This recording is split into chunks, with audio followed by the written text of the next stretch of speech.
Hello friend, welcome back to Diesel Mercedes channel. I have one of you subscribers coming today to get some part from me, so that will definitely mean we have some project for you.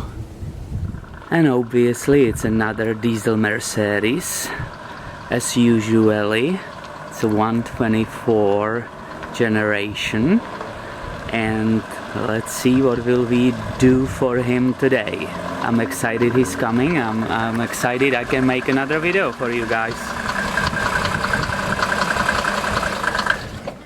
As you can see, the moment he arrived, we immediately opened the hood and started looking on some fuel leaks. And the leak this time is again from injection pump, but it's not from the injectors here. You can see it's wet on the bottom.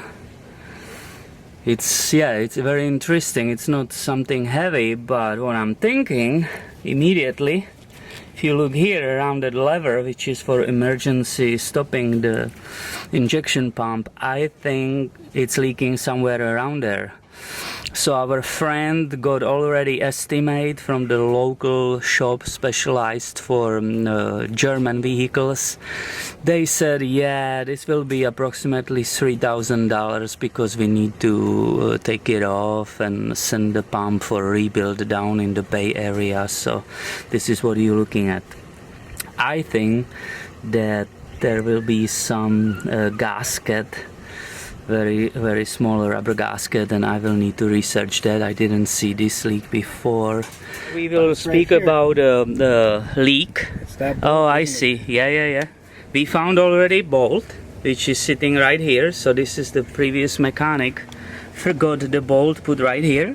And we are speaking about the exhaust leak, and they said some flexible duct. So I immediately ran here because I know the exhaust manifold in these cars, it's split on two parts, and it's being connected by this flexible connection, and that cracks. I had it on previous cars too, so I immediately ran here, and obviously yes, you can see in the camera, in the video, that black residue. That's the leak, that's where it's cracked, and that needs to be replaced, because you really get that smell and the smoke. You can smell it in the cabin, so that's a priority. I did it once or twice in past. This is pain in butt, really pain in butt job, because you have to remove the manifold to separate it. So, and obviously the bolts sometimes are rusted. You can see also down there is another part, there's another flexible one, but that's normally not cracking, and in our case it's also not cracked and it's not leaking. So back it's this one. This is what needs to be replaced. So we have already two projects on this car. As you can see, guys, I will have a lot of projects coming for you just from this vehicle which came today. Please stay tuned and subscribe, because there's a ton of videos on this channel and will be more in the future. Thanks for your time and have a wonderful day.